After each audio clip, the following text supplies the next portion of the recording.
One of the most obvious tells of an amateur vocal mix is inconsistency, lack of automation, compression issues, mouth noises, and one of the biggest culprits of all, rogue sibilance. And as a full-time mixer and mixing coach, I hear this everywhere. Ever wonder why your de-esser works on most S's, but a few still slash through your mix? It's not because you're using your de-esser wrong, it's because some things in pro-level mixing can't be automated. A de-esser can work wonders, but it's never perfect. Most of the S's and sibilance in a vocal will sit fine under one setting, but every once in a while a rogue S jumps out louder than the rest. And when that rogue S hits, it pushes the de-esser harder than the others. The result is a super squashed, lispy, sizzling, smeared, and straight up strange sounding S. But if you back off the de-esser to save that S, now the rest of the S's aren't tamed enough. Neither option works. So in this video, you're gonna learn exactly how the pros handle this specific situation, where a de-esser is doing its job on most of the track, but absolutely wrecking a few rogue S's. This is a simple yet high-level fix that amateur mixers are overlooking, and it makes a huge difference in how polished your vocals sound. It's that extra 20% that everyone else skips, but that the pros are doing without hesitation every single time. Once you know this, you'll never unhear it, so let's dive in. So here is a track by Luke Prov. It's called Scars. It sounds like this. I can be tossing, turning, lonely. It could be tearing me apart. This song is at almost 100,000 streams on Spotify, so if a few more of you want to listen to it, feel free to check it out. And here I have the lead vocal track. I can be tossing, turning, lonely. It could be tearing me apart. Now, I'm going to show you a few examples throughout the song of where rogue sibilance is coming into play, and our de-esser is not quite doing the job for us. So let's listen to right here. I was trying to remember.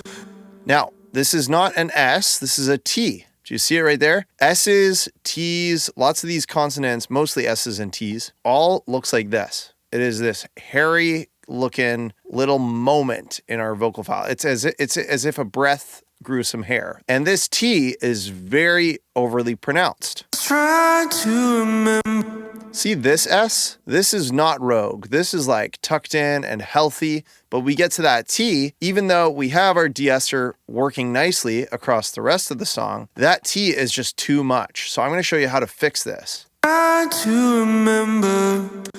Well, I'm gonna go in, I'm gonna highlight it, and I'm gonna separate it as its own little clip. Now I'm gonna go in and reduce the clip gain. What does this do and why does it help? Well, if I'm looking at my inserts, here's my de-esser on my vocal chain. This T is gonna hit my de-esser harder at full blast. So check it out at full blast. I was trying to remember. There we go, a little bit unnatural sounding. But as soon as I reduce the volume, it's as if I am backing off my threshold. It's kind of the same thing, but I don't want to be automating this threshold all over the place. That's even more of a headache. So watch what happens. I was trying to remember. See how that sounds so much more natural now? So here's before. I was trying to remember. That T coming in so hot, and after. I was trying to remember. The T's not getting cut off. It's not having this weird ducking sound happening over it. Now what I'm gonna do is, because I did cut this, and anytime you cut and change volumes between sections, even if you don't hear an audible pop, it can be just a good habit to highlight and put clean fades. So in Pro Tools, this is Command F. I'm just gonna batch fade it, okay?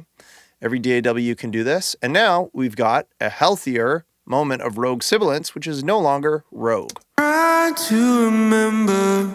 Okay, let's do a couple more examples, because there are different ways, and you're gonna wanna see this. I'm gonna show you in a little bit a couple different ways to treat this, because you can't do the same thing every time. You need to treat it case by case. So I'm gonna show you a new case now. Here we got an S. So let's get a move on. Now. Wow, that's a strong S. And let's hear a normal S. But I decided to move on. Okay, not an S, but the C in the word decided. But I decided to move on. Totally natural sounding. Here we got the rogue S. So let's get a move on. And this is something I hear all over amateur mixes because no one is willing to do the extra work of just going in and fading that down, turning that down, and editing it. And sometimes there are actually a couple ways to do this. Sometimes you even want to fade in the start of the consonant, but I'll show you that in another example in a moment. So let's get a move on. A little better. I think it can come down even more. So let's get a move on. Maybe even more. So let's get a move on. No, that's sounding kind of unnatural now. Now, I don't even need my de-esser open anymore because I literally want to do this by ear. So let's bring it back a little. Can we get this sounding a bit more normal? So let's get a move on. There it is. Totally natural sound. So before, So let's get a move on. you hear the pump of the de-esser. So let's get a move on. So again, this is clip gain. This is called clip gain. I'm fading around the section, and I've changed the clip gain so it reacts with my de-esser the way that 80 or 90 or even 95% of the other sibilant moments in this lead vocal are reacting the way I wanted it to react, okay? The way I intended that de-esser to act. But in every vocal, there are going to be S's that just pop out, T's that pop out, because that is the nature of a vocal performance. It's going to have variation. And so we control that variation with editing. And someone might say, well, editing, that's not mixing, that's editing. It's mixing, okay? When that artist sends you the lead vocal and your job is to make it sound as good as possible, are you not going to go in and make these little fades? Hey friend, if you're enjoying this video, make sure to hit that like and hit that subscribe button so you can make sure you get all the future videos from my channel to help you with vocal mixing like this. Done already? You're amazing. Let's jump back in. Okay, so here's what I was talking about earlier. Different scenario of rogue sibilance, okay? Without some scars. Listen to on the word scars. Sk. Listen to the C. Die without some scars. There is a little kind of unpleasant click about it where it almost sounds like you hear this like popping frequency. Without some scars. It almost sounds like a snap, like, a little bit like that. So how do we handle this situation? Well, should I go in and fade it? Well, I could try that, but how does that sound? Scars. It's maybe less prevalent, but that frequency, that little whistle within the moment, I'm hearing a little frequency, that's still in there. So would it not be better for me to EQ that out? That's what I would do in this case of rogue sibilance. So there are two to three ways you can handle it. You can do the clip gaining method that I showed you a moment ago, or you can actually EQ out where the problem is. And you're going to see that again in a second with another consonant. So you don't want to miss any of these examples. So make sure you stick around till that next one too. So the way I'm going to do this is by rendering an EQ move into the file. Now I'm going to use Audio Suite. Pro Tools has something called Audio Suite where I can open up an EQ. So I'm just going to grab Trustee Pro Q4, right? And I can render an EQ move into the audio file. Now, Audio Suite is not routed to my video that you're watching, so I'm going to show you first what you're hearing, what I'm about to do with just a blank EQ. So this is what I'm about to do. I'm about to go to the file, go to that C, that on scars. I'm going to find the moment.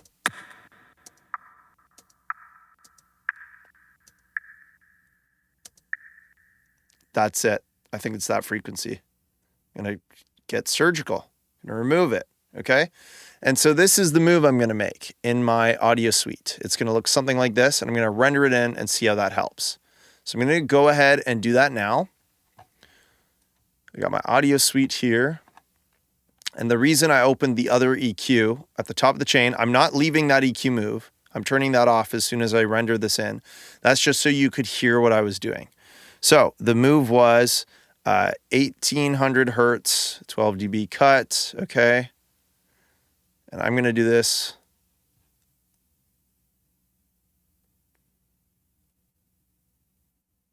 There we go. 12 dB cut approximately. So I'm going to go ahead and now render this EQ move just into that C on the word scars. There we go. You see that little change there? That's because we have changed the file. Here's what it sounded like before. Scars, Okay. some scars, And here's what's rendering in that EQ move. some scars. Okay, I think I need to go even more aggressive on it. So I'm going to hit it again. There we go. Scars. There it is. It's clean. 2 hits. So that's like 20 dB down on that frequency. But listen to the before, right? Without some scars. And after. Without some scars. It's significantly better. And even then, I can now turn it down a little. Fades. And now our moment of rogue sibilance sounds like this. Die without some scars. Again, here's the before. Wanna die without some scars. After. Die without some scars. So much more natural. Now, one other thing you can do, and that you should do, is listen to your lead vocal file with the instrumental track in the background, because a lot of these moments are not going to be as obvious when the instrumental is playing. The spots that you'll notice are true rogue sibilants are when you hear them and they still sound bad, or they still sound unnatural rather, when the instrumental is playing. So let's have a look at another example here. Wanna die without some scars. The instrumental's playing and you can hear that S like crazy. Some scars. Okay? I wouldn't wanna die without some scars. So, rogue sibilance moment. I wouldn't wanna die without some scars. So let's go in. Take care of that guy. Fade. Wouldn't wanna die without some scars. Still a bit loud. Wanna die without some scars. I wouldn't wanna die without some scars. Maybe down a little more. Die without some scars. Without some scars. Without some scars. Without some scars. Without some scars. Sometimes hard to get it perfect, but I think this will sound natural now with the instrumental. I wouldn't wanna die without some scars. Way better. Here's before. I wouldn't wanna die without some scars. Wanna die without some scars. Okay. Now, another example. See if you can hear it. I'm going to play it with the instrumental. Thinking about the places. Listen to the K on the word think. Thinking about the place. Think. We got a little whistle on there.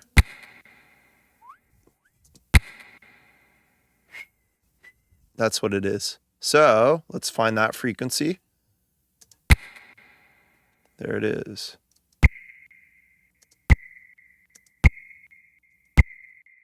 Yeah, it's this whole area. So what I'm going to do is go to, 2116. I'm going to pull it out and render that into the file. So let's go to Audio Suite. And you can do this in any DAW.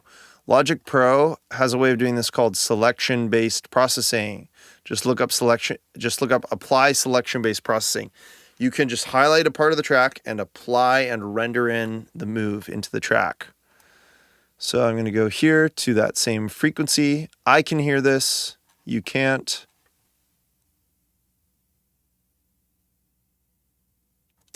It's that guy. And let's take a big ol' surgical cut. And I'm going to hit render. Watch this. Let's see if that helped. Thinking about the places. Wow. Total transformation. So before. Thinking about the place. After. Thinking about the places. Before. Thinking about the place. After. Thinking about the places. So it's not always clip gaming you want to do. Sometimes you want to render in a surgical EQ move. There we go. Okay, little fade. Thinking about the places I'm gonna. Way cleaner. Thinking about the places I'm gonna see. Okay, and here's another example. So here's an S. Here's an S with like a whistle tone on it. Okay, so let's have a listen to this. Here we are. There it is. We're going to cut that out significantly. So I'm going to render this into the file. What was that move? 4-7. There it is. Okay. I'm going to render that into the file. Here we go. I'm actually going to make it quite significant. There we are. Wow. So let's hear what that did once I rendered it into the track. I'm gonna see. Wow, so much more natural now. Before, I'm gonna see. after. I'm gonna see.